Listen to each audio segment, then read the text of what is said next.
Eddie, thank you. To the Chambers, thank you so much for helping to make this event happen, and thank you so much especially for inviting me to be here. Wonderful to be back in San Antonio. It's now my pleasure to introduce today's guest, United States Congressman Paul Ryan, Republican of Wisconsin, who chairs the House Budget Committee.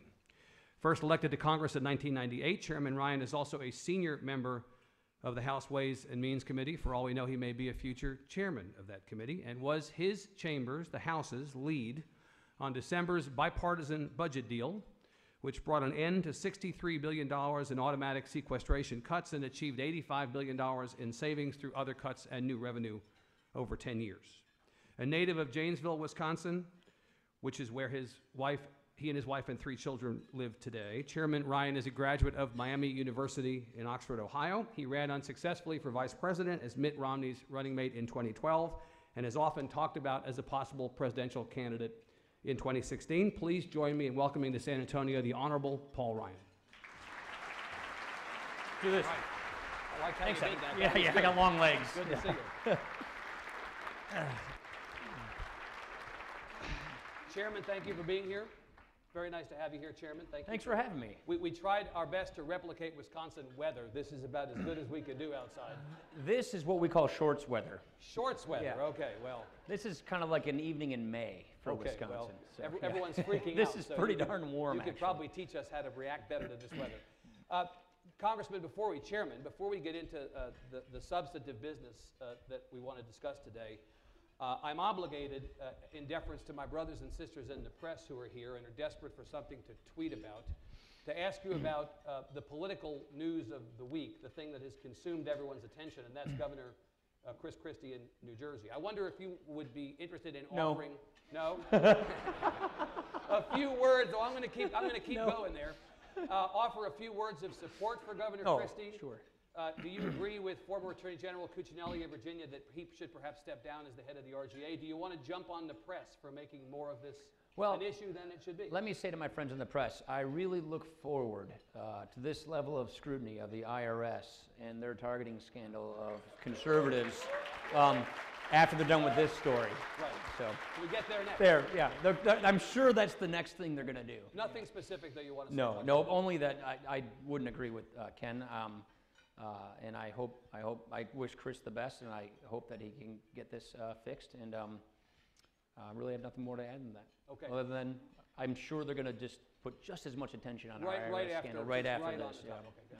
Yesterday, Chairman, Treasury Secretary Jack Lew wrote a letter to, I believe, Speaker Boehner, concerned about a pending debt limit crisis in February. This feels to a lot of us who watch these things closely like the same movie. We've seen this movie before. The idea was that if we don't come up with a solution by February, we're going to have all kinds of problems. The Speaker said, and I believe even, Mr. Chairman, you said that if we have a raise of the debt ceiling, it's not going to be a clean bill. We're not going to just basically do something for nothing, that the House would want something in exchange for a debt ceiling raise, possibly the approval of the Keystone pipeline. Would you update us on your thinking on this, and how does this dovetail with the budget deal that you... Yeah, so those are among the things like Keystone we look at. Remember this, we have a big budget problem.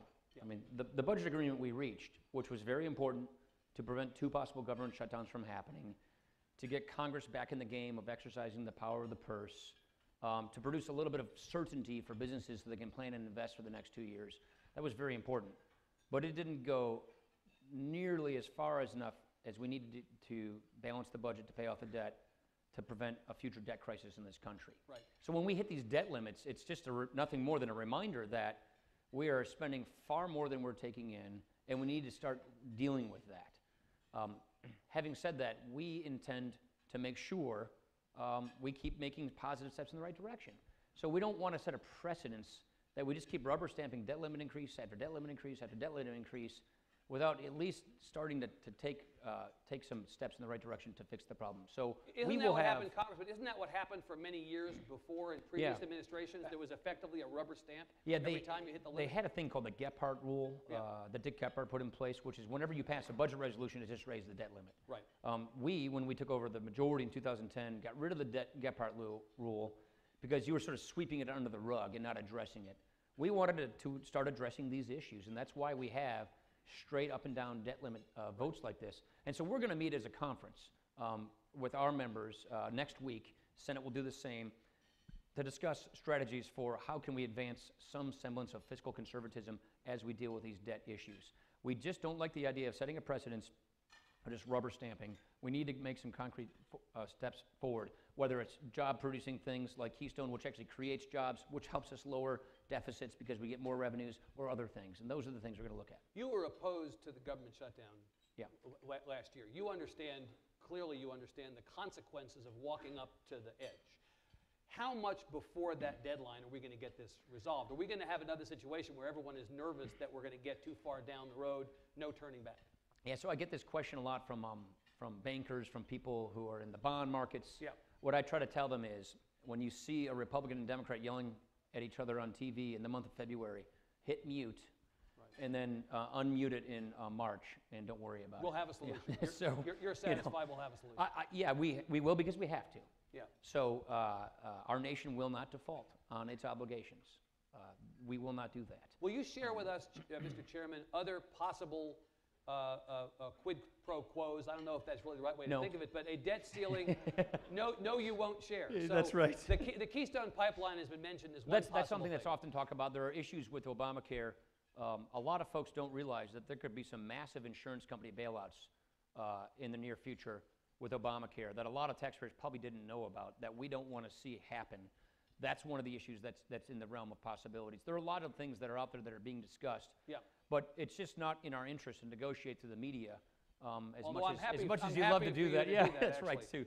So some of these things we just think for our own reasons are better kept in-house. I referenced in the introduction, Chairman, and you talked about it for a second as well, the deal that you and Senator Murray shepherded through your respective bodies, sort of December to January period, significant in all that it accomplished. Would you talk a little bit about the contours of that? Sure. How you got it done and what you think it ultimately accomplished? Well, we're looking at a 2014 that looked like the end of 2013, where the Senate was here on their numbers and we were here. We were at 967 and they were at 1058, $1,058 billion. Yeah. And we were going to run into a January 15th deadline where if we didn't reconcile these differences, we would have another government shutdown. And then in September, we would have the same thing repeat all over again. I don't think these government shutdowns do anybody any good, much less the kind of uncertainty that they inject into the economy. Right. We're very worried about what we call the uncertainty tax. And there are many variations of that, much of which come from government. And so at the very least, we wanted to see that that didn't happen. The second issue that was a big deal for people like myself was all of the sequester cuts were going to be borne solely by defense. Right. And so we're really worried about what's happening to the military. My biggest concern about the military right now is our lack of readiness. We're not giving our soldiers the equipment they need and the training they need to do their jobs and to do it safely. And so we saw another big cut coming to the military starting in January 15th, and then another one after that. We are not a big fan of the president's budget on the military, let alone another $500 billion from the sequester. We're looking at nearly $1 trillion taken out of the military's budget. That's really the only spending cut that's occurring these days. And we wanted to prevent that from happening and prevent government shutdowns from happening and take a step in the direction of fiscal consolidation, deficit reduction without raising taxes. So our goal going into this was have spending cuts that are from the entitlement side of the ledger book, which is the driver of our debt, to pay for some sequester relief, particularly in defense, prevent government shutdowns, and then reclaim the power of the purse because Congress hasn't done it for 3 years. Since Republicans have been in the majority, we have not had a say-so in how taxpayer dollars are being spent at our government agencies because those bills were written by the Pelosi Congress in the president's first 2 years. And then we've done these things called continuing resolutions where we just keep rubber stamping those spending priorities, and we haven't had a say-so in it. So we have sent our power of the purse to the executive branch. Yeah. We wanted to reclaim that, and now that's what we're doing. Yeah. So now we will spend the next year going through these government agencies and their budgets, going through the regulations, and making them justify these things and setting priorities, which is what Congress is supposed to do. That's what we wanted to achieve, and we achieved it. So we're very pleased with it. Now, you don't get everything you want. And there are things in this budget agreement that we didn't necessarily want to do, but we had to do in the effort of compromise and negotiation. How are you going to get it passed? Yeah, right. It sounds like a conservative plan. And I suspect that you wouldn't have associated yourself with something that was not a conservative plan. So if that's the case, why were so many of the conservative political groups on you for having been involved in this, and why did they oppose this bill? Was this a case of them wanting a whole loaf and not half a loaf, or was there something else at work? I'm not going to get into what were they thinking or not, but I think there is let the perfect be the enemy of the good of kind of one of the old chestnuts in politics. Exactly. I think that there's a lot of that. But as far as our Congress, our House is concerned, we got about 3/4 of House Republicans. The Republican Study Committee, which I'm one of the steering committee members of the study committee, which is the conservative caucus in the House, we got about 62% of those votes. So we realized a step in the right direction is better than going nowhere or going backwards. We've got net deficit reduction without raising taxes. And by the way, the level of spending, $1.012 trillion this fiscal year, $1.014 trillion next fiscal year, is lower than the budget that we Republicans fought for 2 years ago. The number that we fought for in the Republican Ryan budget that everybody talks about as being so draconian and so tough, we won't hit that spending level number until the year 2019 in this budget. So we are ahead of schedule. Take the win. Take the win. We're ahead of schedule. We got spending down to where we wanted it. We would like to do more in the military. We put some money back in the military. There are some other controversial issues which were designed to help the military with their readiness problems that we did. But we'll take the win because A, no government shutdowns, Congress back in the game of doing oversight of the executive branch, setting spending priorities, and keeping the levels of spending on discretionary spending below that which we fought for just 2 years ago. Now, we have a United States Senator from Texas you may have heard of named Ted Cruz. You may have heard of him. He is one of the people in the Senate who did not join with however many Republicans it was to get this bill passed. He was opposed to this bill. And I wonder what you say to the Ted Cruzes of the world, who seem to have an increasingly louder voice and an increasingly more prominent role in litigating many of these kinds of discussions. They think that this bill, in some ways, sold conservative values down the road. You just said why you think that's not the case. But when you have Ted Cruz's in the Senate or some of your more conservative colleagues in the House, what do you say to them to try to persuade them to go with you? Well, first of all, are we compromising a principle? No, we're actually advancing a principle. Second of all, you may not be able to get everything you want in a divided government, and that's just reality, and it's important to acknowledge and recognize reality. Look, the budget we want is the one we passed back in March through the House.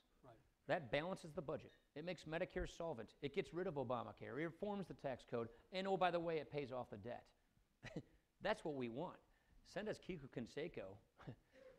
Keep John Cornyn and Ted Cruz coming back, and then we can make more good on these things.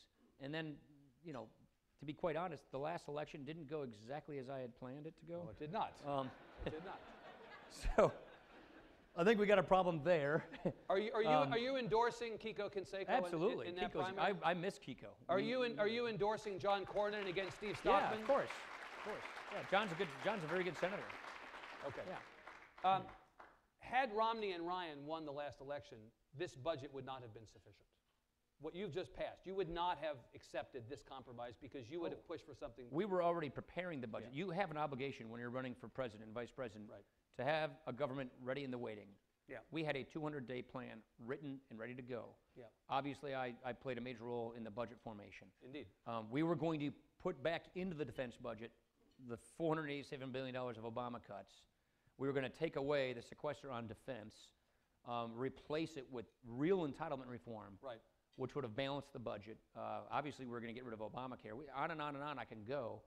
But the frustration of the first 6 months of 2013 was knowing what the 200-day plan we had envisioned and then seeing what actually occurred. It's like looking at two different countries. And you know, from a conservative, it was very frustrating. But what do you do when you get knocked down? You get back up. You get up and you go back at it. And you take the best deal you can get or the best deal that you can orchestrate. What I don't want to borrow another Texan I'm a big fan of, Phil Graham, I don't want to sit on my rocking chair with my granddaughter on my knee in my older days saying, you know, I know America went to hell in a handbasket, but I just want you to know I voted against it every step of the way. I want to get in there and fight for our country, to improve people's lives, to advance these principles that made our country great, to make a difference. And in that path of going there, all the great leaders, this is the destination, here's the horizon I'm shooting for, equality of opportunity, economic growth, upward mobility, a strong America, strong defense. Yep. I'm going to have to make some compromises with other people who don't necessarily see it my way on every single issue to get there. And that, to me, is prudent. That's the art of governing. That's principled governing, compromise, getting there. So, Mr. Chairman, I'm hearing you say two things, and tell me if this is correct. One is it's not enough to oppose, you have to propose. Exactly. And the second thing is that compromise is not a four-letter word. Now, you'd be forgiven in the political climate of today for thinking that compromise was a cuss word. I prefer to say common ground, because compromise can sometimes implicate as if you're willing to entertain compromising your core principles. I'm not willing to compromise. But you are willing to find common ground. You are willing to move a little bit in the direction of getting something accomplished. Is there a problem in your party, the Republican Party, with that these days? The action in Washington, as often as not, seems to be Republican on Republican, as it is Republican on Democrat. Or, let me say, is the press making too much of that? Yes and yes. Personally, I think we should keep these kinds of conversations within our conservative family. Good luck. Yeah, I know. I didn't take your bait on other people. No, you didn't. Yeah, That's so, right, yeah. I think we need to do that. Second of all, conservatives are rightly in a bit of a panic attack because we lost this last election and we are very concerned with where the direction the country is headed. Look at what's going on in healthcare. Yep. It's horrifying to us to see all the damage that's occurring. Look at what's going on with all this bankruptcy. We could be an oil-independent continent in a decade if we set our minds to it, if we had the right policies, but for our government. So believe me, we're very frustrated. But that doesn't mean we take it out on each other. That means we link arms, strengthen our efforts, redouble our efforts, and go out and try and persuade more people. Or you should take it, or you should link arms. But in fact, what seems to be happening is but that's my point. Yeah. And so right.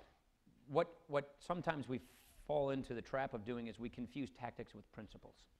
Sometimes we disagree on tactics. The shutdown was one of these episodes where we disagreed on tactics, but we all had the same basic idea in mind. None of us wanted Obamacare. What we realized is you can't defund an entitlement in what we call discretionary spending. So we didn't see the point of shutting down the government when we knew that wouldn't stop Obamacare. So there was a tactical disagreement. Let's not elevate that as if the person who doesn't agree with you is unprincipled for some reason or another. So those are the things I think we need to get through those growing pains. Focus on the task at hand, which is we're very worried about the direction of this country. A lot of people are slipping through the cracks in this nation. They're not experiencing the American dream. They're not close to it. And we need to go out and listen more. We need to go out and participate. I'm going out to meet Jubal Garcia, who's I've read a lot about Freddie Garcia. I never had the chance of meeting the man. My mentor, Jack Kemp, was a big fan of his. I want to go and learn. I want to go and listen. Yep. I want to go and see what it is they're doing that's so magical that is turning people's lives around. I think a lot of us in Washington need to do that.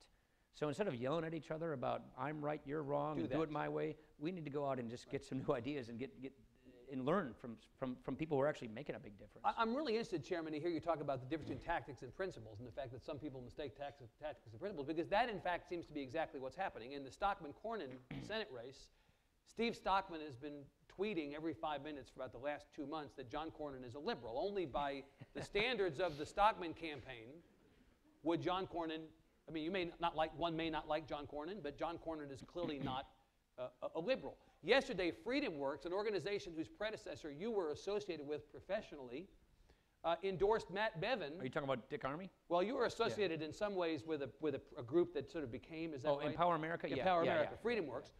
That group yesterday came out and endorsed Matt Bevin, Mitch McConnell's primary challenger in Kentucky. Now Mitch McConnell is suddenly apparently a liberal. That to me seems, if I'm hearing you correctly, to be a case of mistaking tactics for principles. And this is where I'm going with my question about what the deal is with the Republican Party. There seems to be not less of this, but more of this at the moment. And the ultimate result may be that some seats that ought to be slam dunk wins become less so. That we've seen that in the last couple cycles. I think this is getting a little blown out of proportion. You think so? I do. You should have heard Joe Scarborough today. He was absolutely off his moorings about the fact that in the McConnell race, you could be ending up in a situation like you had several years ago in Delaware and Nevada. Yeah, no, and we Where lost. you put the wrong those are person in costly that losses nomination. for us. Yeah, Right, yeah. there are 4 Senate seats you could argue fall into that category that we should have right now. Right. That much closer toward a majority. No two ways about it there. What's interesting is we have become a much more conservative majority. We are not what the Republican majority was, say, in the middle of the last decade. Yeah. People like Jeb Hensling, myself, Jeff Flake, Mike Pence, we were fighting the earmark culture. We were fighting what I would call the big government spending culture that was in the Republican Party at that time. We went out and helped recruit Kegel Consecos of the world to This go is run years for ago. Congress. This is Tea years Party ago. before Tea Party This is was before cool. Tea Party. Right, yeah. We put these budgets out that Right. did the Medicare reforms, that balanced the budget, and we were in the minority of the majority party at the time. Right. We lost our majority, and there are good reasons why we lost our majority. I think we've gone back to the core, and we've become much more a true conservative majority, where the budget that I've passed the last 3 years, I couldn't have dreamed of passing it. For instance, the budget that I passed this last year and the 2 years before, Yeah. I had 8 co-sponsors for in 2008. How many this time? 8 people willing to support it, and we've been passing with about 233 votes since we took this last majority. Right. So we have moved back toward being a true conservative, fiscal conservative party. Right. We used to talk like fiscal conservatives, then we didn't govern like it. Yeah. Now we've gone very, very far in that direction, and so I think it's important for people to acknowledge that we have really become a true fiscal conservative party. Right. And when it comes to tactical disagreements, let's put these things in perspective. Look, here's the problem. This is my perspective. I know this is a bipartisan group, but I don't like the direction the president's taken the country. I don't think it's a very good direction. I think he is driving us closer toward a debt crisis. We have perpetually high unemployment. We're looking at the 50th anniversary of the war on poverty right now, and look at what we have to show for it. Well, you said the other day you thought the war on poverty was a failure. Yeah. Yeah. By any measurement, we have 15% of people in poverty today. We have 46 million Americans in poverty. 1 out of 7 people, after we put trillions into this. Yeah. And so we need to fix these things because there are too many generations of Americans who don't even know what the American idea is. And those are the mistakes of where this country is headed. Right. And we need to be a majority movement that rekindles the appetite for reigniting the American idea, for getting growth and opportunity and upward mobility. What do I mean when I say the American idea? That the condition of your birth should not determine the outcome of your life in this country. Right. That you can make something of your life. Right. We want people to hit their potential everywhere, and we love the fact that people come to this country, Right. take risks by leaving and coming and bringing their talents and bringing their ideas and growing our economy. These are good things, and these are things that we as conservatives want to grow. And yet- that's what I want to focus on instead of fighting each other. And yet, Mr. Chairman, you talk about the condition of one's birth not being an obstacle to improving one's circumstances. A Harvard study came out this week that said that there had been absolutely zero upward mobility in the last 50 years in this country. Can't blame President Obama for that only. I mean, the reality is through Republican administrations and Democratic administrations, there has been absolutely zero upward mobility in this country for the last 50 years. Doesn't that mean that we have a chronic or systemic problem as opposed to a situational one? It does. There are other numbers and other studies, but the point is basically the same, which is that escalator of life is slowing down.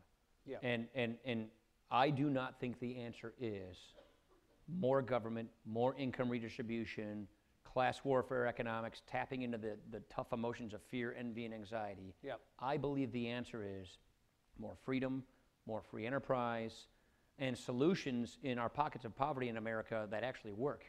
Welfare reform, getting people to work, getting people in the workforce. And I think one of the big casualties in the war on poverty, it wasn't intended, is that the government reinforced this notion that it's not your responsibility as a human being in this country to care for the poor. It is. What I mean when I say that is, with tens of trillions of dollars, 10 to 15 trillion, that number moves around, with trillions of dollars spent on the war on poverty, we've given this idea that, you know what, I'm going to work hard, I'm paying my taxes, government's going to help that person. There's a government program for that. That doesn't cut it. We need to integrate the poor into our lives, in our communities, and we need to get involved ourselves, civil society. And I think that's one of the reasons why I'm here, actually, to learn about this. Yeah. I think that we have lost sight of that. And what that means is we need to reinvigorate our civil society. We need to take a new approach at fighting poverty, and don't look to your federal government to fix it. The federal government can help. The federal government has a role to play. Right. The federal government, I think, has been counterproductive in many ways by creating a poverty trap that has trapped people. But every single human being in this room has a role to play in this, and we need to. And if we want to revive upward mobility, we need faster economic growth. We need to make it easier for businesses to be created. We need to make it easier for businesses to stay growing. That's a regulatory thing. That's energy. That's taxes. That's healthcare and education. And this is something at each level of government, in each facet of society, we've got to get involved in. And my point in all of this is, it is not too late to solve these problems. These aren't intractable. Do you think the public is with you, Chairman? I wonder, because sometimes in government we tell people what they want to hear, and sometimes in government we tell people what they need to hear, but don't yet know they need to hear. Yeah. There was a Pew study I saw in the Washington Post just this morning on this very question of upward mobility and income inequality. 65% of people polled believe that the gap between rich and poor is growing, has grown. 69% believe that government action is necessary to rectify the problem. 54% believe we should raise taxes on the wealthy and on corporations to expand programs for the poor. Yeah. You're preaching what I know is a sincere a set of policy ideas. The public seems to be in another place. How do you bridge that? I think that's part of that is rhetoric they've been bombarded with for a number of years, 5 years in particular. We are in the 5th year of President Obama's economic policies. Remember, he controlled all of government when he first got into office. He controlled his party, controlled both houses of Congress, and he got to pass just about everything he wanted to. So we're living under his economic policies, of which these problems have gotten worse. These problems have exacerbated. He did the tax increases, he did the regulations, he did the spending, he did all of this, and it's worse. So doing more of the same is not the answer. And practicing class warfare politics makes it even worse. Look, the idea of this country is to promote equality of opportunity so each and every one of us can make the most of our lives. It is not the job of government to equalize the outcome of our lives. Right. And unfortunately, I think that's the basic political philosophy that's dominating in Washington right now. I think you'll probably hear some of that in the President's State of the Union speech. No doubt. And so let's not keep doing what we've been doing because it hasn't been working. We're the worst labor force unemployment rate, meaning long-term unemployment rate we've had since the late 70s. It is not working. We need to reform our welfare systems. We need to reform our educational systems. We need, and by the way, on taxes, we have the highest tax rates on businesses in the industrialized world. The rest of the world taxes their businesses on average 25%. Corporations in America are at 35%, and successful small businesses are as high as 44.6%. We are handing them our competitiveness. And so if we go into this idea that you just got to raise taxes, don't forget that 8 out of 10 businesses in America file their taxes as individuals, as people. We call them subchapter S corporations or proprietorships. We're going to take up 45 cents of the dollar that they make and to hire people away before you even get to state taxes. I know you don't have a state tax here. Everybody in Texas reminds me of that. Rick Perry always talks about that. You know, he does. But where I come from, you're over 50%. And also where I come from, overseas means Lake Superior. And you know what the Canadians are taxing their businesses at the federal level? 15%. So 9 out of 10 businesses in Wisconsin who file their taxes as individuals have a highest tax rate as high as 45%, 50 when you throw the Wisconsin tax on top, or if you're a corporation like Harley Davidson, 35%. We are shooting ourselves in the foot. So if we go down the class warfare route and say just keep raising tax rates, all we'll do is give them our jobs. So let's ignite economic growth. Let's lower those tax rates so people can create more growth, more opportunity, and let's focus on bringing people up from the bottom, not necessarily looking at the economic pie of life as somehow fixed, and therefore it's the government's job to redistribute the slices. Let's grow the pie, and let's get people in the economy. Mr. Chairman, you talked about the first 2 years of the Obama administration. He had control of both houses. Your party has had control of the House since. So you are theoretically the check on what you're describing you don't want. And I want to ask you to assess as objectively as you can what kind of a job your party has done and what kind of a job Congress more broadly has done, and specifically what kind of a job the Speaker has done. Because to the degree that we talk about tactics versus principles, And to the degree we talk You about... really want to bait me in this. I do. Yes, I do. See this anyway, Yes, I do. It's so hard. I want you to give or decline to give to this audience a full-throated endorsement of Speaker Boehner. Oh, no, John, look at what he has had to deal with. Look at the challenges he has had. He has kept our caucus together. And I believe, just look at 2013, how difficult of a year that was. He has done a fantastic job of keeping our caucus together. That just goes without saying. Look, you cannot run the government from simply the House of Representatives. Right. Look at where we started off with fiscally. In our pledge to America, when we were aspiring to take over the majority in 2010, we pledged to try and reduce spending by $100 billion. We're at about $165 billion now. Check that off. So check, boom. We have brought spending down to basically the pre-Obama levels on discretionary spending. Okay, have we done the kind of entitlement reforms we need to do to save Medicare and Social Security, Medicaid from bankruptcy, to make sure that these programs are there for people when they retire, and also to pay off our debt? No, but it's not for the lack of the House. We've passed these reforms. We have fixed these budgets. We have offered these ideas.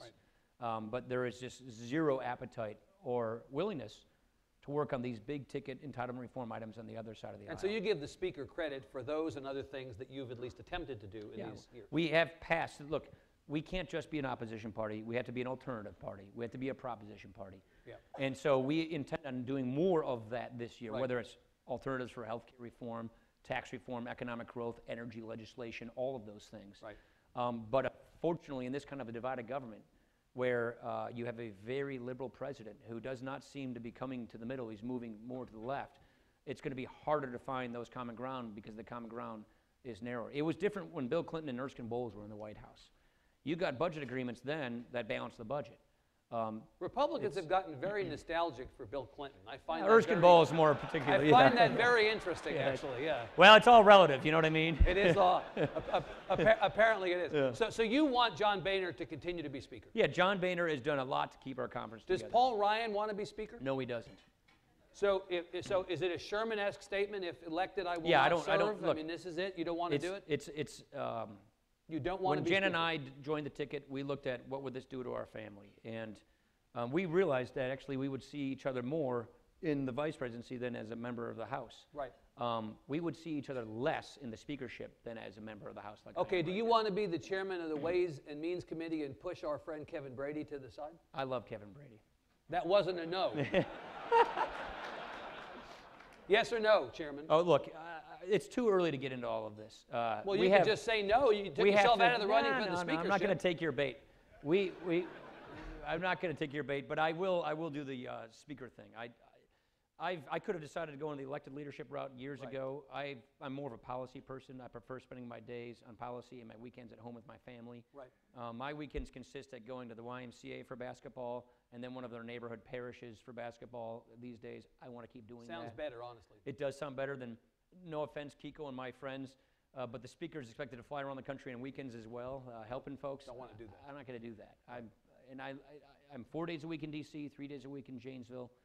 It's a good mix. I like that mix. What's going to happen now with the Affordable Care Act? Obviously, the rollout of healthcare.gov was a disaster. President acknowledges it. His administration. Do you think so? You think so? Yeah, I do. But you know, I saw an interesting statistic today, which is that the percentage of the population of this country that is uninsured actually dropped by 1.2% during the month of January, which some take to mean that all these problems notwithstanding, there may be a sign that this is having an effect. Yeah, if you dig into the numbers. How do you argue against that, or do you argue? I'm not necessarily arguing with. I don't argue with numbers. Yeah. If numbers are true, then they're numbers. But if you look into those numbers, Medicaid is the answer. More people went on Medicaid. The problem states expanded Medicaid, took the opportunity. But actually, if you look even deeper in the numbers, it's not necessarily the states that expanded it by increasing the eligibility by a third.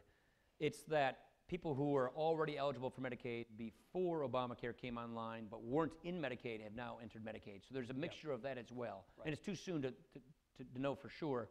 But all the marketing with Obamacare succeeded in getting more people in the Medicaid program, whether they're in a state that took, you didn't take the, I don't Texas think Texas did didn't, neither did Wisconsin. Texas not only said no, but hell no. Yeah, you guys are good at that here. By the way, I think your governor was right to do that. Your governor was right to do that. as a budget guy, the first thing that goes in federal budgeting is a 90% match rate with states. And so this promise of all this free money from Washington when we're broke to Texas is an empty promise. And those of you in the state government here in Texas are wise to heed that. So your concern was not that the bill would eventually come to Texas after the match was up. You're concerned that the government wouldn't honor its promise to match 190 or what have you until the match. That's what I told my governor, Scott Walker. Right. I said, Scott, don't bank on this money. By the way, Medicaid's a broken program. Do you begrudge the governors, though, some of them governors in red states, who made the decision to expand because the money left on the table was too great? I think that they're bringing an unfunded mandate on their state. Eventually. Eventually. Right. Look, let's go back to the whole health care. Do you want to go debate? there. Go there. Obamacare. Well, I'm not going to debate it, but you debate yourself. I mean, go ahead. Go ahead. We had a health care problem in America. The problem was its costs were rising too fast. The problem was it was pricing health care out of reach from a lot of people. We had an uninsured problem.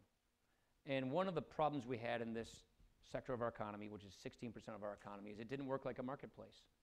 You didn't know what things cost because someone else paid the bills. You were in some closed network. You couldn't even find out what it cost up front until after you went through the procedure. That was the problem that needed fixing, which is those basic market principles that make a marketplace work: transparency on price, transparency on quality, and economic incentive to act on those things. Those are the principles that when we wrote the HSA law were embodied that we wanted to carry further. What did Obamacare do? It took those ideas and threw them out the window and basically said, government, do it. Government, take it over. And more to the point, they sold the bill as a bill of goods.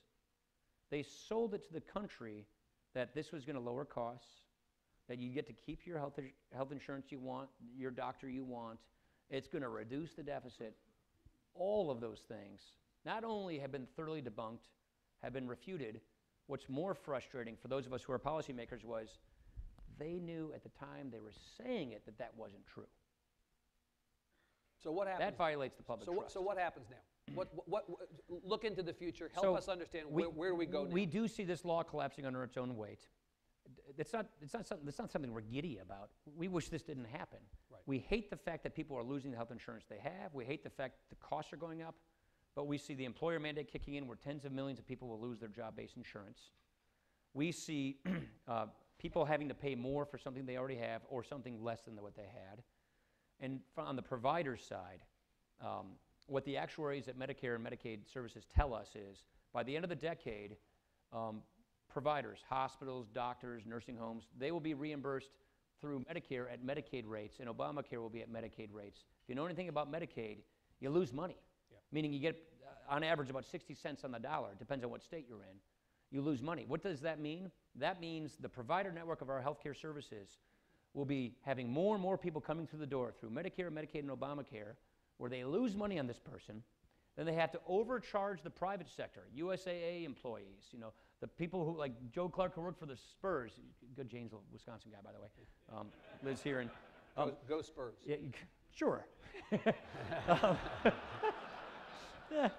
You don't have to say it. Yeah, right. So what that means is these people who are in the private sector, they're going to get charged more by these providers to make up for the losses they're having over here, but they're mandated to give the exact same benefit that Obamacare requires, and then they have more of an incentive to dump their people in the government program, especially when one of your competitors, let's just say one of your competitors in a tough business says, I'm going to pay $2,000 per employee and put my people in Obamacare. The government will take care of them, and I got to just pay $2,000 index on inflation from here on out for health care. Yep. I'm going to do that. Once a competitor in your industry does that, how soon will it take before you have to follow? You're paying what, $17,000 a family? So they have a $15,000 advantage on you? That's what the actuaries call competitive dumping. So we see the system collapsing, those people coming into the healthcare network, hospitals, all of those, negative margins, and we see implosion. So we would like to get through that, prevent as much collateral damage as we can, and offer better ideas for how to actually fix our healthcare problem, which was health inflation, cost, and access. And we can do it without the government telling you what you have to buy.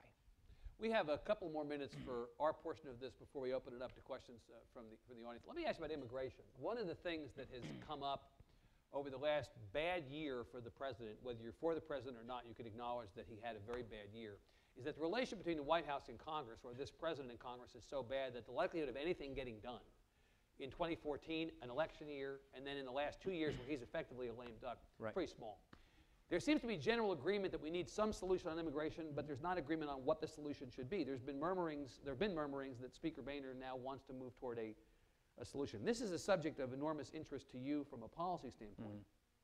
Politically, we know your party has wrestled with how do we speak to the Latino community in a way that shows respect and shows that we want them to consider the conservative alternative politically. Square this for us. What do we do? What's going to happen? What should we do? Well, first of all, I'm here because the potatoes stopped growing in Ireland a long time ago. Right. And my ancestors... We're all from someplace. We're all from someplace.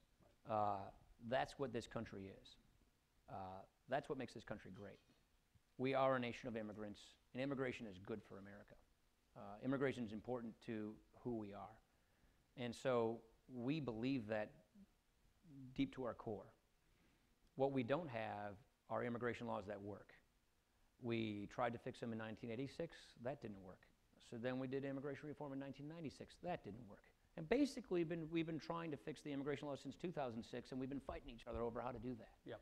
It's got to get fixed. What we intend to do in the House is, A, be a part of the solution. We are going to bring this issue forward. We have a problem with the Senate bill. We have this problem with the process of the Senate.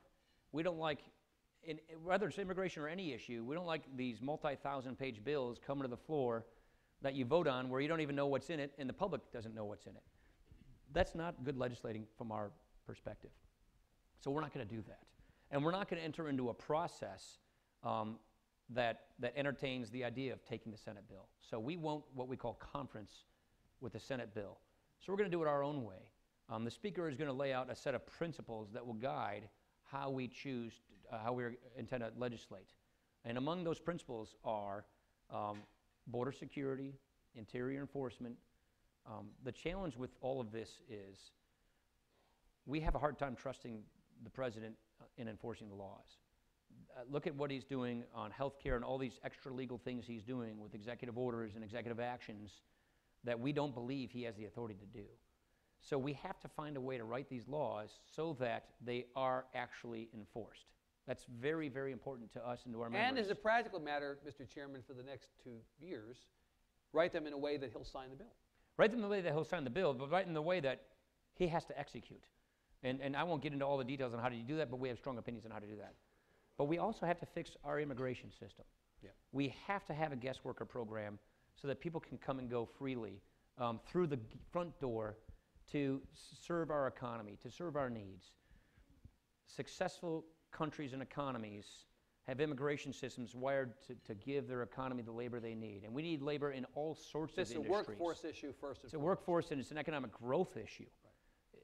More to the point, we got 10,000 people retiring every day in America, and they will at that pace for 10 years. The boomers are coming and the boomers are going.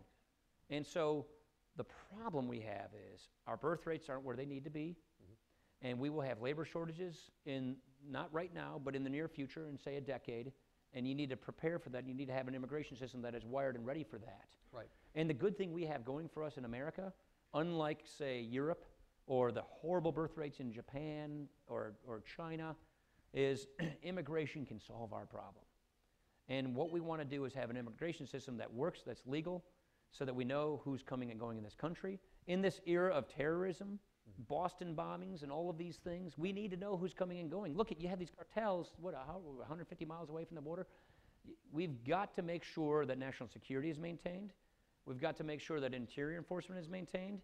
And we also got to make sure that the person who came and did everything right the first way, we want to respect that person most of all. Yeah. And we want to make sure that that person is preferenced. So while we do this, we're going to lay out our core principles. We're going to say, here's how we think we can effectively have a rule of law immigration system. Here's how we have a workable guest worker program so people can come and go and fill the economy with their needs and bring these talents and bring these ideas. Yeah. And here's how we rework our legal immigration system so that it works for America's economy. And then for the undocumented, we have to have a smart way to make sure that people can, everybody uses different words, but come out of the shadows and reintegrate in society And we believe that there's a way that Yeah. does not involve amnesty, that does not allow a person to jump in the front of the line, but to assimilate Yeah. English and civics and pay taxes and pay a fine, and get this system fixed, most importantly, so that we're not here in 10 years, Talking in about the 15 same years, thing. talking about the The same bill thing. you're talking about can pass out of the Republican caucus? So what we want to do is do it in pieces. So you're going to do it So as we're going to piecemeal. do it in pieces, in a step-by-step approach. Right. So that, look, Henry Bonilla is in this area. I mean, Henry Cuellar is in this area, isn't he? Down in Laredo. Yeah, down Laredo. People like Henry, who has respect on our side of the aisle, are people we will have to work with. And we will work with this. Some of this will be bipartisan, but we are going to enter into a process that will not result in the Senate bill. It will be a step-by-step approach, so members of Congress know what they're voting on. Yep. And the public knows what we are voting on. Right. And it's going to have the security guarantees that in this era where we're suspicious of the executive branch, we have sort of what I call the belts and suspenders approach to make sure that we're not winding up in the same problem 10, 15 years from now. People who have questions, line up at the mic, and while you do that, I'm going to ask the congressman one more question. You're going to run for president in 2016? You kind of nail me down on all these things. I'm keeping my options open. I don't know the answer to that question. I feel like I have an important job to do as a leader in the House, where we're in the majority right now. I'm going to focus on that. Then after this session, I'm going to give a hard look at those things. So you haven't ruled it out? No, I haven't ruled it out. But you're not really contemplating it right now. Is there a possibility that you would run if Scott Walker also runs? And here in Texas, we have the possibility of Rick Perry and Ted Cruz both running. For those of us in the press, I'm not sure our hearts are strong enough to survive if that happens. We will die of an overdose of joy, actually, if that happens. Would you possibly be willing to run against your friend Scott Walker? We're good friends, actually. I'm sure we'd work something out. You think you'd work something out? Yeah, I think we probably All right, would. very good. Questions, please, at the microphone, if any of you have them for Chairman Ryan. And Mr. Aldrete, you'll let me know when we are done, right? Okay, very well. Congressman, bienvenidos a San Antonio. Good to see you again. Robert Stovall, Chairman of the Bexar County Republican Party. Can you give us a little insight on the Dodd-Frank, what, if there's any solution or answer to that, or what is the focus that you can Yeah, tell get us rid on? of it is kind of what I would do, yeah, to be honest with you. To get a more thoughtful answer, you ought to have Jeb Henseling come down here sometime. and do Well, one of he's these welcome. things. So, He'd be Jeb is, welcome. so, you know, we didn't vote for this law. We don't like this law. We think this law increases crony capitalism, amplifies too big to fail. It basically makes big banks get bigger and small banks get fewer. And what ends up happening is, if you're deemed systemically risky, as a very large financial institution is, you can go into the capital markets and get cheaper capital. And since we're standardizing credit by federalizing the regulation of it effectively with this new bureaucracy, the CFPB, which doesn't even get their money from Congress, they get it from the Federal Reserve, you're making it almost impossible for regional banks and for community banks to be able to compete. That's very bad for our economy. So we're going to revisit this whole law, and Henseling is going to be the point person on how to rewrite and redraft, how to replace this law. We don't want to have a repeat of 2008, but we think that Dodd-Frank will lead to bigger bailouts and more moral hazard and more cronyism, and we don't want that. Sir. Evan, Congressman Ryan, Louis Barrios, my family's in the restaurant business. You mentioned that you wanted to do immigration reform piecemeal. The restaurant industry is the largest private employer in the country, 13 million people, the largest employer of minorities, the largest employers of 16 to 24-year-olds. We are the first grade of the workforce. I had two of my jobs when I started off at McDonald's and a place called Tortilla Coast. Yes. Restaurant is good stuff. Half of the American workforce has worked in the restaurant industry at one time in their careers. If you do it piecemeal and you do, say, E-Verify before you do the guest worker program or employer sanctions, the restaurant industry has the lowest profitability per employee of all businesses. Yeah. You will pirate all of our employees to the construction industry, to retail, to everybody else. You will take our E-Verifiable employees and give them to other industries, collapsing our industry, and we would no longer be the first grade of the workforce. What about that? No, actually, I agree with them. It's a very good point. We understand that. When I say piecemeal, we're going to, let's just say it's 8 bills. I don't know what the number is, by the way. And these will represent a smart approach But what we want to do is we don't want to get into a situation where we end up with some big 1,000-some page bill. But we do realize that there are things that have to be sequenced. Right. We do realize that you have to have the horse in front of the cart when you're writing law so that these unintended consequences don't occur. So please know that we realize that, but that we want to make sure that, again, in divided government, we are dealing with an executive branch that we have problems with. We want to make sure that these security guarantees are locked in and are independently verified as these other parts of the law occur. And please know that we are going to be very cognizant of any consequences that occur as we do this. You would need to have a guest worker program up front to get working. I believe, I agree with that. And we also have to have the ability to make sure that people don't have their identities stolen. I mean, you know who the biggest victim of identity theft is these days, especially in this category, is people with Hispanic surnames. So we need to make sure that we can deal with this identity theft issue effectively, because it's also an immigration issue, but it's also other issues. And we understand, we very much understand the point you're talking about. Some of this gets caught into, there's ag workers, and you have an ag visa, and there are different kinds of visas that will go for different kinds of industries that wouldn't allow a person to jump in between. We're comfortable with that as long as there's portability. Yeah. Once the season is over, they can move over to an industry like ours. And keep in mind also that our primary competition is not other restaurants, but the grocer. The grocer more than likely already provides health care for their employees. So the restaurant industry is looking at the Affordable Care Act. We will be the most impacted industry of that law. Oh, yeah. So when you guys start talking about things that affect our industry, everything can collapse real quickly, and then we will no longer be the largest employer of 16 to 24-year-olds. Every time you guys raise the minimum wage, it takes the youth out of the marketplace. It prices them out of the marketplace. That's why every time they raise it, Black and Hispanic unemployment skyrockets. Yep. And it doesn't get them on the right trajectory, it gets them on the wrong trajectory. So please be sensitive to our industry. One of the best training for politics was waiting tables for 3 years for me, I tell you. Yeah. It teaches you a Everyone lot. should do it. Any other questions for the chairman? I think we've covered a lot of ground.